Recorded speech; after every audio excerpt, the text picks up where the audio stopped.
Viewers, today we are in Tharaka Nithi County at Rubate, at the home of Reverend Elisius Iguna.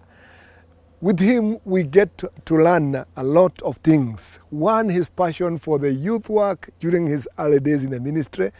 And he's also a missionary who did some good work in Tanzania Mission Presbytery in the early stages.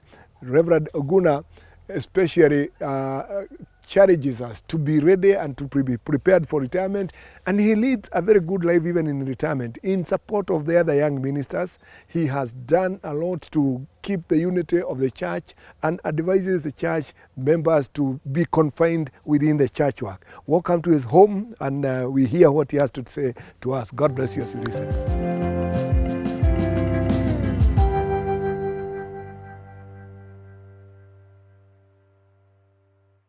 Mchungaji, thank you for welcoming us to your home. Take a moment and introduce yourself to the viewers. Thank you, Reverend Karemi. Elisius Iguna Muntoburunja. The title Reverend came after I went to the ministry, and I went to the ministry of Christ, or ministry of preaching, after I had left the teaching career, where I taught for 5 years as a head teacher of a primary school at Rubati, and I joined the St. Paul's Theological College 1967, went on until 1969 when I graduated and was posted at Nyahururu Parish in Nyandarua. At Nyandarua, I stayed for about 6 months. Then I was licensed at Nakuru in the the old Rift Valley Presbytery, and then I was ordained there at Nyahururu in November 1970, becoming a full minister. I worked in Nyahururu Parish for 7 years, with a break of going to a school at Nigeria called Emmanuel Theology of Emmanuel College of Theology at Ibadan. Came back again at Nyahururu, which was very unusual, and I left Nyahururu in 1980 to go to Nyeri. At Nyeri I worked for 5 years. And after Nyeri I came to Chuka Parish. I worked there for 4 years, and then I left Chuka Parish to go to America for master's degree in Christian education, which I completed in 1993. And when I came back here, I was posted as a missionary at Tanzania Mission Hospital, a place called St. Columbus Parish. And then I worked in from St. Columbus to Mbeya and upper part of the Tanzania for some more 7 years. And after making Tanzania Mission Presbytery, I came back again and was posted at Chuka temporarily before I was posted to Choworia Hospital as a chaplain. Now I had retired. And then I stayed at Choworia for 7 years. I left Choworia in 2010 to retire completely from the preaching ministry. But instead of coming home, I went to Kamwimbi outreach, where I stayed with my followers and Christians and young and old, and evangelized them until 2019, when I created a new parish called Kamwimbi Parish. Then after that, I came back at home at Rubati, where I am. I'm settled at Rubati in this house. I have I'm there of 4 children, 3 living, and 7 grandchildren living. And one of the grandchildren is called JC Ntengei. The other one is Luru, Jiwa Luru. And Ntengei is completing his degree in theater and filming at Kenyatta University. And Luru is also finishing a course in the Sunday diploma in education at Egoji College. I am here at home now, doing almost assisting, being called by the presbytery for a dispute somewhere to intervene, and being sent by the presbytery for a mission somewhere where probably there are no differences in the ministry, in a parish, and between a minister and an elder, or elders and ministers, differing, because these things are there. But I praise the Lord, because up to now, I feel still strong in the ministry, because I participate. What I don't do, I don't go very far now. I can't walk very far away. I thank God because I've got a car that helps me to move here and there. Not to go and just have a joy drive, but to go where Christians need me, and probably a family needs me, to go and pray with them, counsel them, give them stories of the past. And I want to pray with thanksgiving to the church, and especially Reverend Karimi, who has thought it wise to come and go a little bit farther than the church goes, to see where are these people, where are they living, what type of life are they going. Are they just struggling to survive in their life after working so much, or after saving so many souls? Like when I was such a warrior, I saved so many souls, went to the Lord, because if I knew somebody was going to die, I committed them to the Lord. And that was my happiest job to do. And very many went to the Lord on my presence. And that is the calling of the ministry that the Lord has called me. I would like to remind the young ministers in the ministry of the Lord that the ministry is long life, but comes a time when years come, then you are told now you cannot have a parish, you are going back home. It's good for them to know that we are not, fathers who die in the church buildings. We are not even canons who die in the church buildings. We Presbyterian have a time limit of working, preaching, and giving them good news, and time also to sit down and listen and see back. If you wrote a book, the better. Yes. You can write a book. But none of us can write a book now. Until when we started, we didn't know how to write. We were reading books and novels, and books written by the writers of the church, especially the white people. So the church, God has his own time, because very many ministers of the Presbyterian Church have died in poverty. But I think they're in heaven, although they died in the poverty. But before you go to heaven, then you have to struggle and live a decent life here, because it's not even going to die, nothing. If you preach in the glory, can you die in the glory? Yeah, you're right. And I die like a Paul, who have done it. But if you die unknown with the struggles and doing other things, then the Lord won't be able to. He will be there, but you don't question yourself how you live. Question yourself, say that I have done it.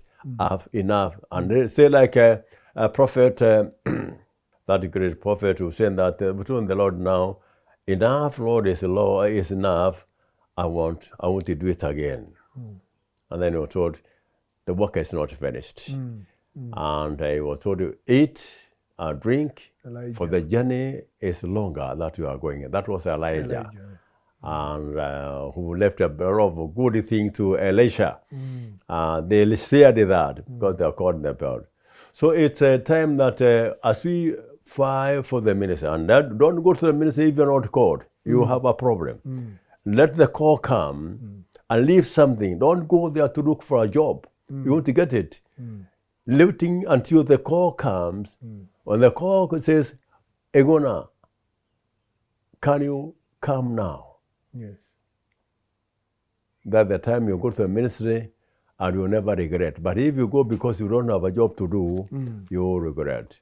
Okay. And the ones who are in the ministry and who are in the event colleges and the one who are doing researches and writing even encyclopedia like the one I wrote sometimes for Eastern region. It's an encyclopedia of what the church is and the articles and whatever it is. I wrote this for Magumoni Presbytery and then for Eastern region. And soon this will be reviewed to the church as a very big book of telling the people and the coming generations where did the church come from? What did we do that we were to do? Okay. Now you direct me on asking me questions now. Yes. Let me. You have given us a lot, but we still have a lot to learn from you. Yeah, okay.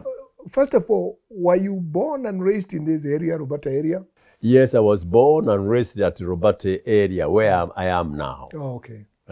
In a peasant family, not a very strong family, but a peasant family. Okay. Yeah. So did you? My father was called Simon Mtaburunja, and my mother was called Sibira Shianturu Mwanyaga. Okay. They all left us some 20, the other than 10 years ago. Okay. Yeah. So did you buy this piece of land or you inherited from your parents? Partly I bought 1 acre, then I added it to some other 7 acres that my grandfather had. My father didn't have a land. Like my grandfather had a land. Then when the survey came, it came out to be 8 acres. Then added 1 more acre, which I bought on this part, so that to be near the road. And then we got to 9 acres, which we have subdivided down to the family of my father. All 9 children and some more than 9 children. Divided here, 1 acre, 1 acre, 1 acre. And the other remaining part, because my father was a polygamer, the other people went to a place called Tugururu. Each one had a piece of land to settle. Okay. I did that as another son of my father. I just forfeited my title deed, which are those 9 acres, then subdivided the land to the brothers of my father. Okay. So now, after you grew up and you went to school in the neighborhood here, at what point did you go into teaching? When did you start teaching? I went to teaching after doing my Kenya preliminary examination at Yeko, where I got that was 1958. I got a P and 2 credits. Because there were only 2 high schools in Meru. We couldn't go. It's only 1 person called Elias Jage went to the Meru school. Others were observing the teaching, because the only thing you could do that time is go to the teaching. Okay. Under the Mission Presbyterian and Methodist Church. I went to Meru College for 2 years. Then I went to Meru College in 1962. And became immediately head teacher of Arubate Primary School. Okay. I went again, and then 1966 I went to Eko Intermediate as a principal. And that is why I resigned with no pension, no benefits, nothing. I just wrote the letter, then went to St. Paul's. Okay. Yeah. Oh, that is good.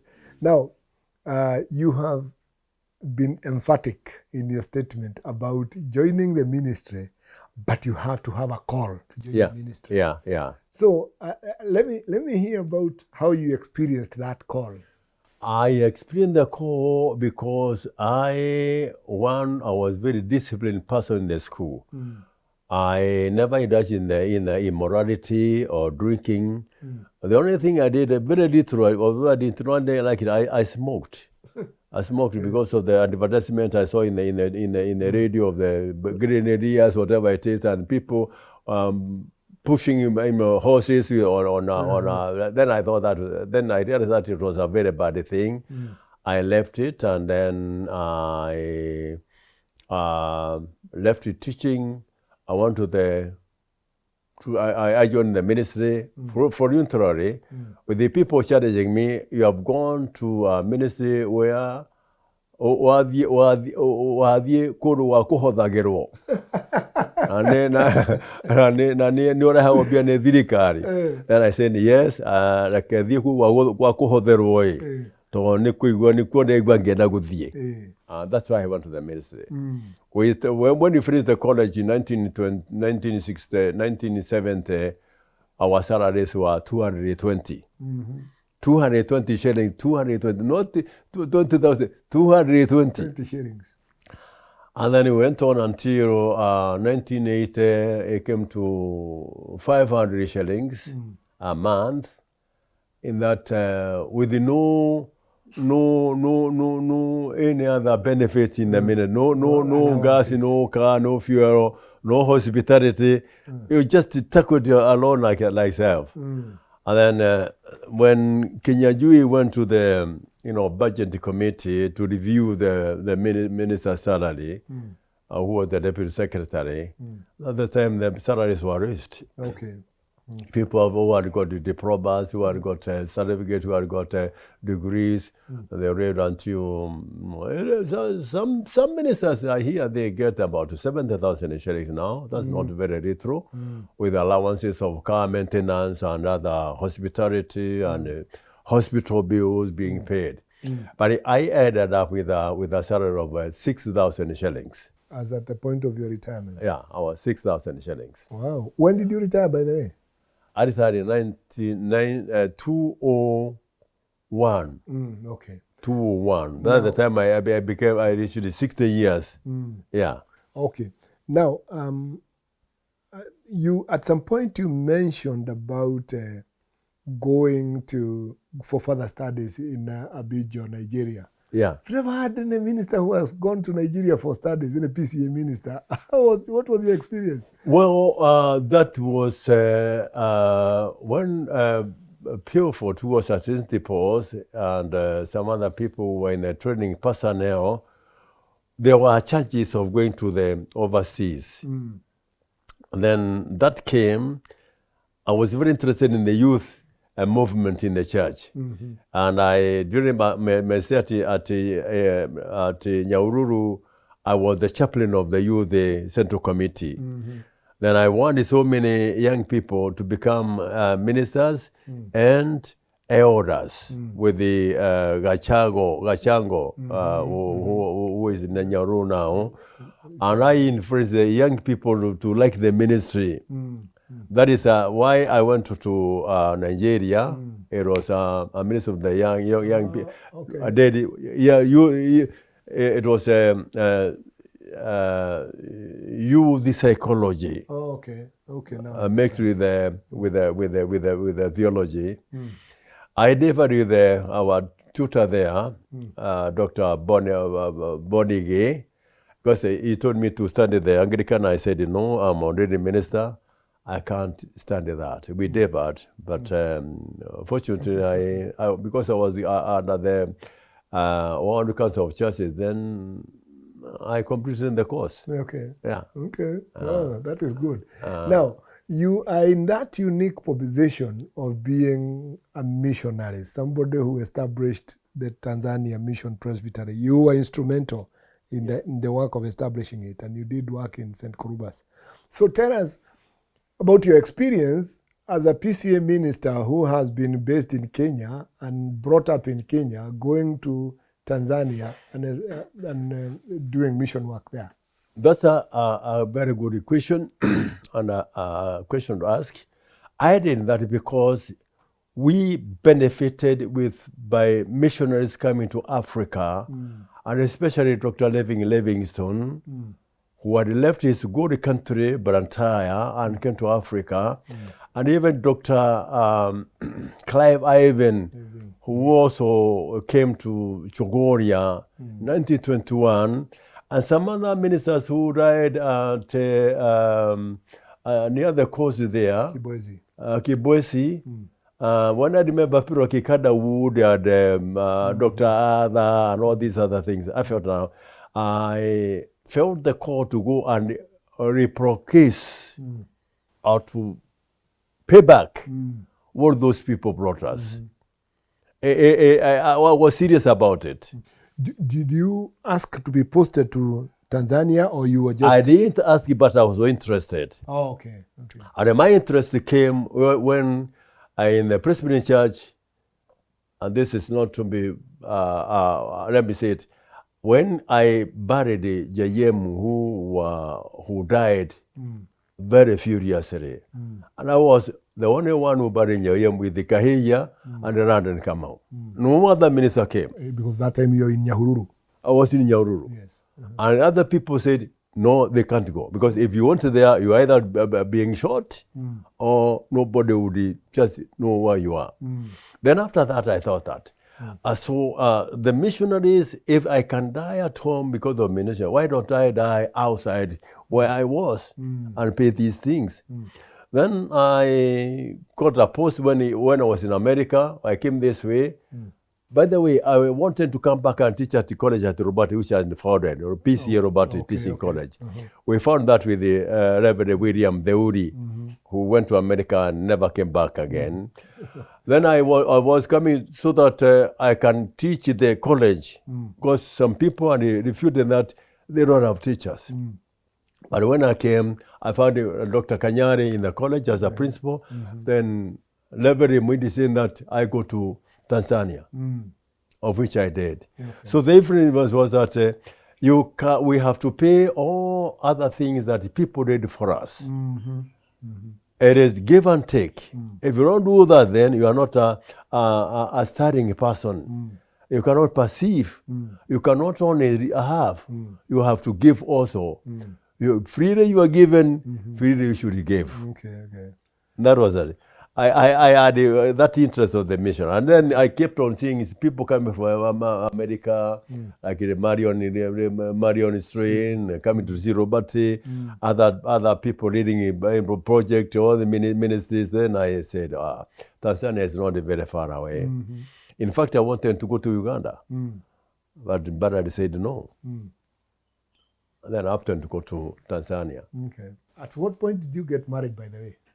I got married in 1965. 1965. I went to the college when I was married. I was got 1965.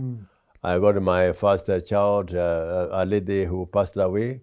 Another second born, Godi Redi, who also passed away. And then a third one called him Mutweri. And fourth one called Nyaga.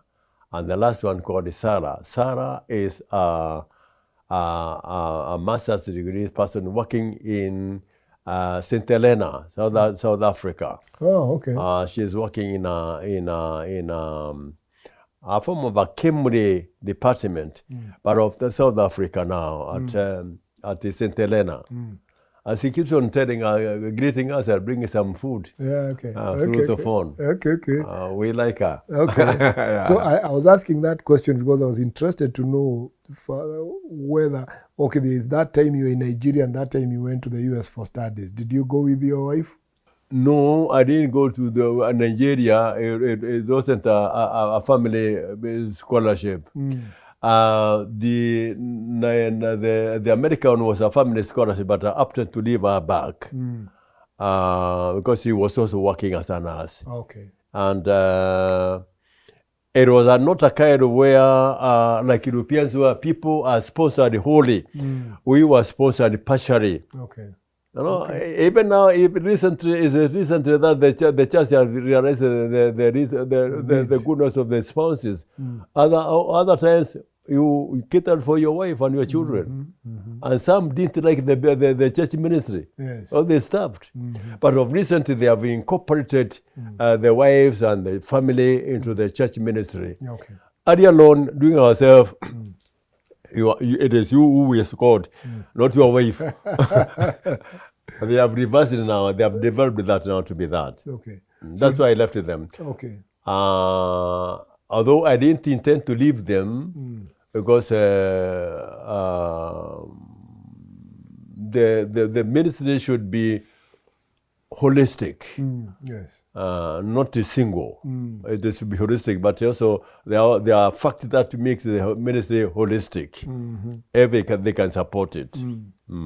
So did you go with your wife to Tanzania? Now that she was working as a nurse here? I didn't go with her, but we went with her shortly. Okay. Shortly, for about 6 months. Then she got a job in the college here as a nurse. Because there wasn't very much doing there. In fact, Tanzania, we don't have a Presbyterian. What we have is an international congregation of people from all Africa, even overseas. Like the St. Kaluma's congregation was made of Ghanaians, people from Ghana, from southern part of Central Africa, and embassies which were Presbyterian from Nigeria, from Scotland, from Germany, and these people, it was a congregation of white people, because the congregation, the churches, the dini in Tanzania is Lutheran, Anglican, and Muslim, and a Catholic. No Presbyterian. The Presbyterian are just the newcomers who come and find a sort of white people who had a church there for themselves.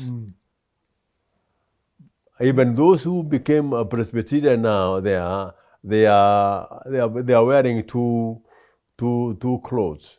One of the Lutheran and of Anglican. Okay. And most of the churches there are Muslims. They are Muslims.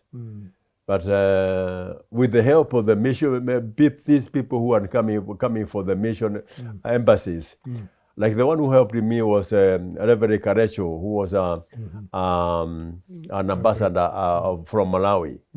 That man helped him very much. He bought me even some clothes, brought me some food. Okay. And we enjoyed that. Okay. Well, that is good to hear. So, Mchungaji, I would like you to share with us, having been in the ministry that time and that long, what were the challenges that you can tell us that you experienced during your time in active ministry? Well, there are many challenges, but because one had focused himself to the ministry very faithfully, we could not recognize them. But presently, the challenges are that ministers have had so many challenges, the resistance of the people that they are looking after, and non-cooperation with the other congregations, especially the ranking people or ordained people. There has been some struggles and acquisitions, like the minister has gone away with this thing, the minister has done A, B, C, D, the elder has done this one, the deacon has done this one. There have especially struggles with the money with the ministers and the elders, some of them refusing to sign the checks for the maintenance on the minister fund or the ministers' upkeep and other things. So there are these challenges because of very many other churches, the renewal churches coming up. It's a competing kind of a ministry. In the 1960s, there weren't so many renewal churches. There were very few. We want to talk about the Catholic, Anglican, Presbyterian, and even these revival churches are like the one of Moiru, Nairobi, where he goes on the churches, they are preaching other things. But after that, there have come some other ministries that have come. So it has been a competing kind of a ministry under the same name of Christ. Because if you don't, go jump a little bit higher than other people, you'll be covered by that. Let me take an instance like the churches in Nairobi churches. Where a lot of people go there and then they are told, and bring this so that they can, we want to pray for you, and want to do other things. If the Presbyterians are not doing that in the church, then the new generation will move to that kind of praying to get, being blessed, giving to be given more, and other challenges. When I was in Tanzania, it was a very bad incident. A woman went to the church and tithed the car, the only car they had with the husband, and the minister told him to give her the earrings, the golden earrings that she had, and then the rings. The minister took them. When the woman went home, the husband asked her, "What is the car?" She said that I've given the church as a tithe. How about the earrings? The minister asked me to remove them. The husband took a gun and told her, "Let's go to the minister and I want to get back my things." We did not agree that you do that. That's not a sacrifice. That's not an offertory. It's exhausting money from people. And they went, and then the minister was one that he had already sold the car for money. He was on two things: you die or you bring my wife's rings. I decorated her and the car. And the minister and to take the car back and the rings, very awkwardly and hopelessly, with a lot of humiliation to that person. So the biggest challenge today in the Kenya is that churches are many, more than they were in 1960s. And the churches have made the country, the congregant or the members of the church, some of them they have been enriched, others have been very, very, very poor. You see a big congregation at Nairobi with the singers, the praise and worship people. These people are paid. They are paid a lot of money. Every time with a new uniform, and then you singing with the trumpets and whatnot and what very expensive things. Where do they get it from? They are paid. Not because they're preaching the gospel, but they want to enjoy that kind of a job. It's a job creation. If you create a job in the church, even today, where there are keyboards to pray, and if you don't pay those people, they won't pray it.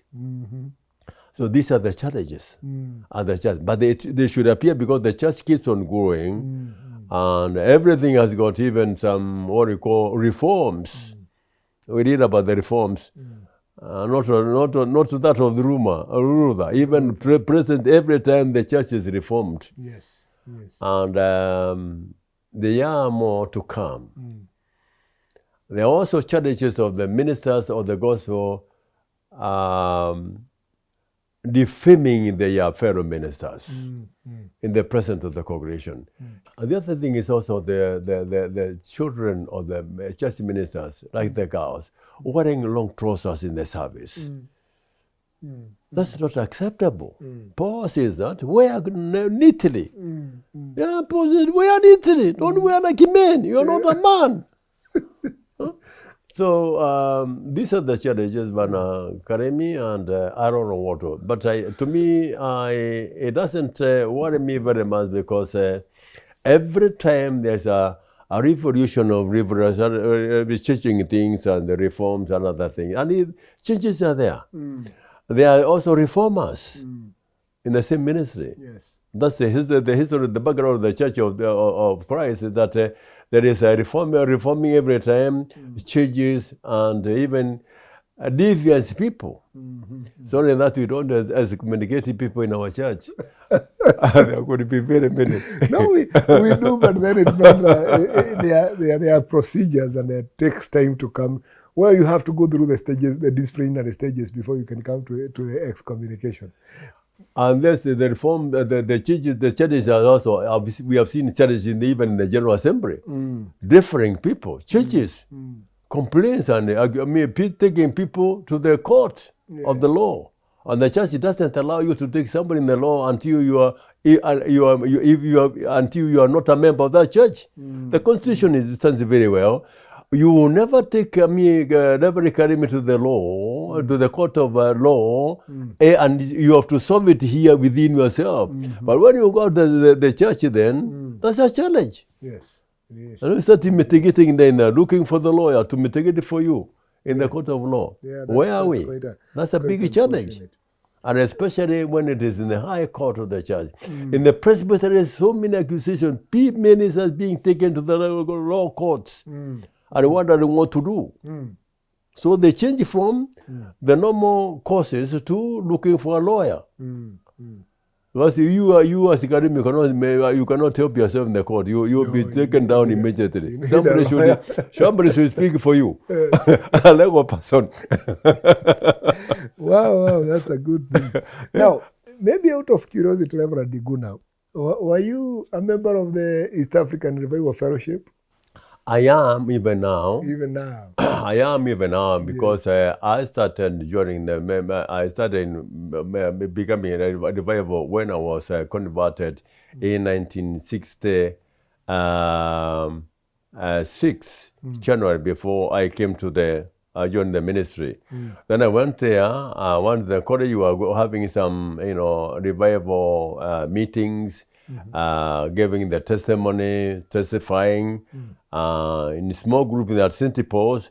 Then when I went in Nyandarua, Nyaururu, it was a kind of an East African revival. People from Uganda, people from Nyeri, people from Kiambu, people from Samburu who were there in Nakuru. They were coming to me for a revival fellowship for a week. And then we could eat and drink. That's the first place I started drinking a lot of milk. Well, they came with a lot of food, like Kerohe of Samata.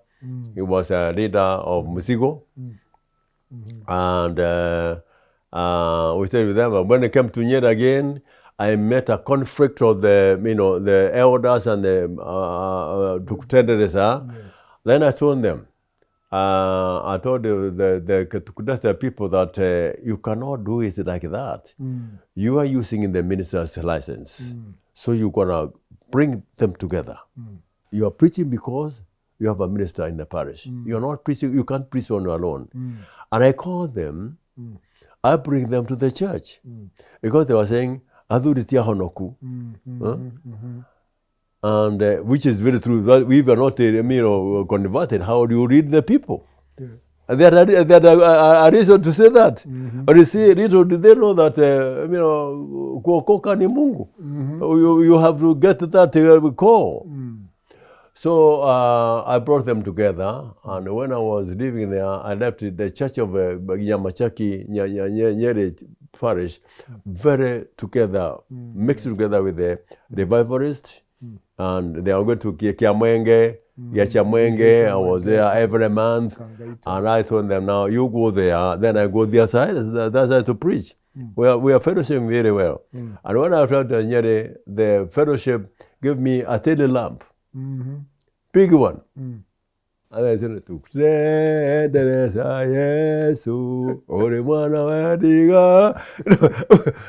cannot do in the church without being in the fellowship. Yes, where are you leading people to? Never say that they are wasting time. They are not wasting time. They help you to preach the gospel. So value them and talk to them. They are people. Hata kama kuna wengine wasema mtama na nini hakuna umbwa. Sio ni Biblia. Hatutaki umbwa. People like Ichangi. I got a faction of the people and other people. They were there. We know them. I know. We know them. But in all these things, as a minister, you should coordinate them. So that they can help you preach the gospel of the living God, risen Christ. Yes. You cannot do it at all. They cannot stay there with your license. Otherwise, they'll part away from you and from their church. So, from where you start right now, what do you think is the future of the East African revival movement? The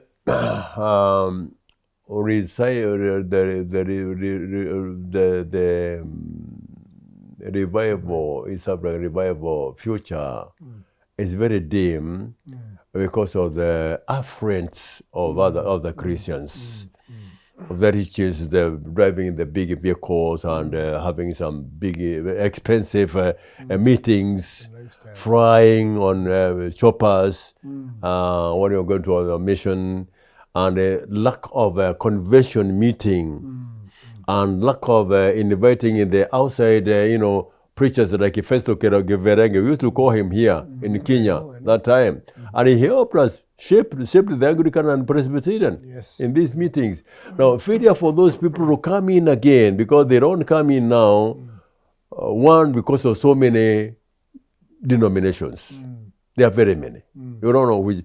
People like Billy Graham came and they went away. Others came and went away. By that time, the denomination were not as much as they were. Because we would close everything and go to hear the Billy Graham in Nairobi.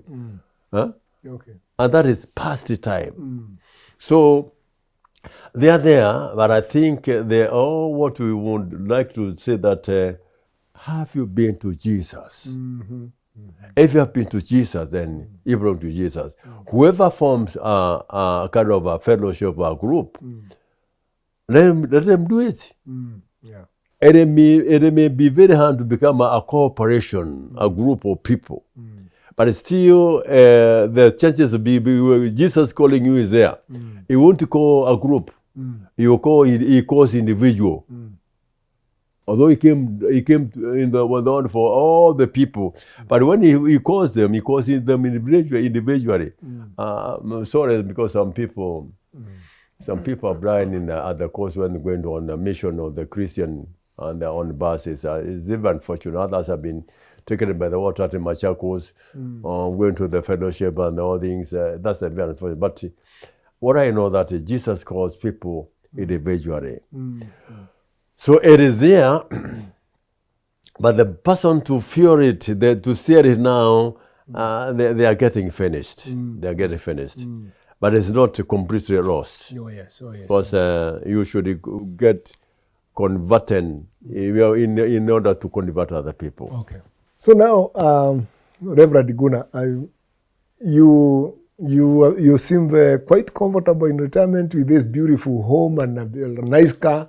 How did you prepare yourself for retirement? What I did right from the beginning is that I've never taken something from the church easily. The church has never bought me a car. Not even when I was in Tanzania. I found a car there, of which those people told me that this car should not be driven beyond Namanga. Then I told them, leave away Namanga. Not even out on this compound. I don't want it. Because I came without a car. Why should I want a car? I stayed for 6 months, and then later on the car. So I have been struggling to be what I got my first car in 1972, a Ford Anglia, which I had bought 2,500. Ford Anglia. Ford Anglia. The one which is cut that way. At the back. 2000, it was a very old KHT. Then I got a Ford Cortina, a very fast car. With my Ford Cortina, I bought 6,000 shillings. Oh, wow. That was 1973 or so. Because by the way, I never went to do driving school to learn how to drive a car. I learned with my car. Wow. I never went to drive in school. I learned with my car. Then I got the license through with the Ford Cortina. And then I was given class C. That's kidogo. Gari kidogo tu hapa nakupa. I can't drive a lorry. Even this Toyota here looks a very big, bold, very big face. It looks like a lorry. Then I went. I bought at Nyarura. I bought a KAP, a Dresden, a very nice car, which transferred. I was traveling with it from Subukia to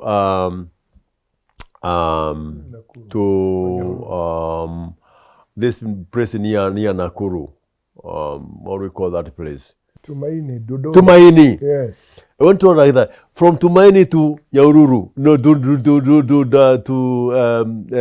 Subukia. 32 congregations. 32 congregations. Wow. And I know them. And now I traveled for that. I was going to Tumaini, come to Pasenga, come to Nyahururu, go to Subukia. In fact, I was not preaching at that time. I was just doing sacraments, Holy Communion and baptism. Then I go away to another church. There was no long meetings because you couldn't afford. Yes. Then I used that KAP, that's an 1600. I bought another one with my money. The music that I bought so much money was a KLOW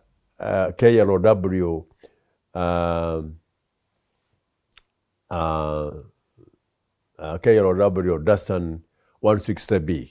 Okay. A big car. Nobody else had a car in the church like myself. Yes. Even in Gatu. They were driving Volkswagen. I have a very big car. People knew it. And I bought that also with my money. That's costing me 33,000 shillings. Wow. A new car from Nakuru. And then I left that place with the KLOW. Came back with it here. After staying with the Nyeri, I came back at Chuka. And then I bought another one called KAS. And then from KAS, I bought this one, KCS. These cars I bought. I sold another one, I bought another one. I sold another one, I bought another one. And it has not been the function of the church. So I had rebuilt the house when I came from Nyeri. I said one, and then the house was here. So with the house, you have somewhere to go home to. Okay. Even if you don't have anything, but you know you have nobody will lock away from you. But this house was also burnt into ashes in 2020. Wow. Okay. 2020. Oh, I was in Tanzania. Somebody, a worker here, a guy who was working here, was using the fuel lamp, the lamp which was using fuel. Then she put fuel, which had some petrol, and then dropped it on that kitchen gate. And then she went away. About boom! And then the flame got the door frame. And because it had thinner, it went on slowly burning until this house is not what you see. It is a new house. Oh, okay. That was a big challenge. But again, the church, the presbytery and other people came and we built it. Some missionaries from Tanzania gave me all the money for Mabati. And they came here to see. They came here to see. And then after that, I have a farm here of the coffee. Coffee, which does not do very well now. And saved some money when I was in America. Because the salaries were coming in, so I saved that. But ever since that, I'm spent all that money because of my grandchildren education, because the parents died a little bit earlier than they were even up. The girl you saw here never sucked the mother.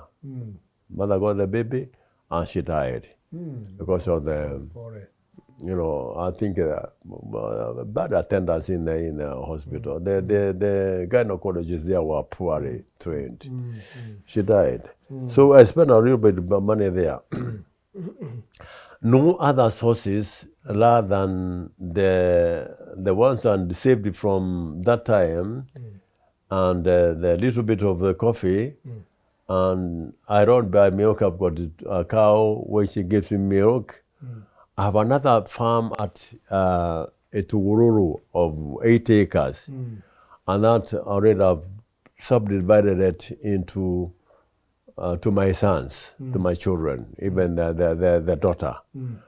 I have not given them the title yet, but I want them to work for that and give me some money to process the titles. Yeah, okay. Each 500,000 shillings.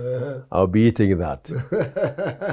Even though, although they don't give me, I'll give them farm. What do I do? Yeah. I don't want to leave my children into problems on the land. I know. Although some people does not give the will to the children very well, they hide it. But why do you hide it?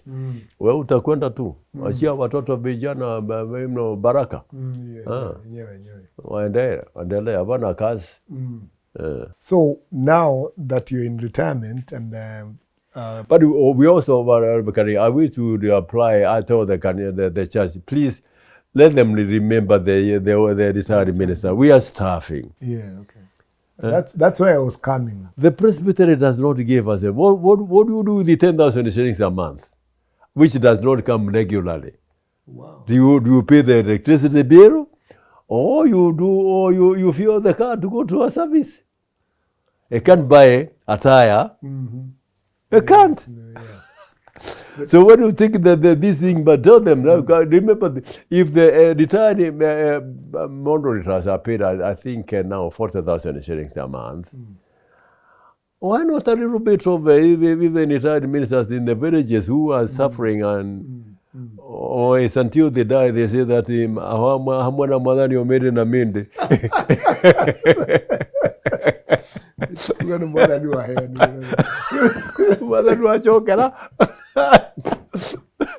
Anyways, those are very good insights, and you're sharing some insights that are very important. Sometimes you may never come to know some of the experiences until they are shared out. But save for that, you have a wonderful relationship with your presbytery. Very good. And you're engaged. Very good. The presbytery told me to write this book. Yes. That's very important. They nominated me to go to the Eastern region to write this book. Yes. And you see the elders there. So the presbytery have no problem. Okay. Because they have found me here. The ministers who come here, I know them. Some are very young. They have only been hearing Iguna. They is it Iguna that we hear about? Yeah, boy in Tanzania, yes. Okay. And I help them. No ministers come to Magumoni and have left with the problems. Okay. Not even the money payment. I see that they are cleared. I didn't like any minister come here and hate the ministry. I facilitate. Whatever I'm caught in the presbytery dispute, I worked very hard to reinstitute a minister who was chucked from the ministry in Chuka Presbytery. He is back now in the ministry. I worked very hard. And because the church leaders knows my stand, I said, let's take him back. And he is back. You know what they did? They brought him in my parish. Because you asked for him. Yeah. Work with him. And I did. Yeah. I did. Thank you. With the pressure. That's very good. Don't tell what I'm mokande. So now, Mchungaji, we're very happy that you are able to share your experiences, your wealth of experience with us, and the things that you want to challenge us that are in the ministry to do. The most important thing is the wonderful working relationship between the retired ministers and the active ministers.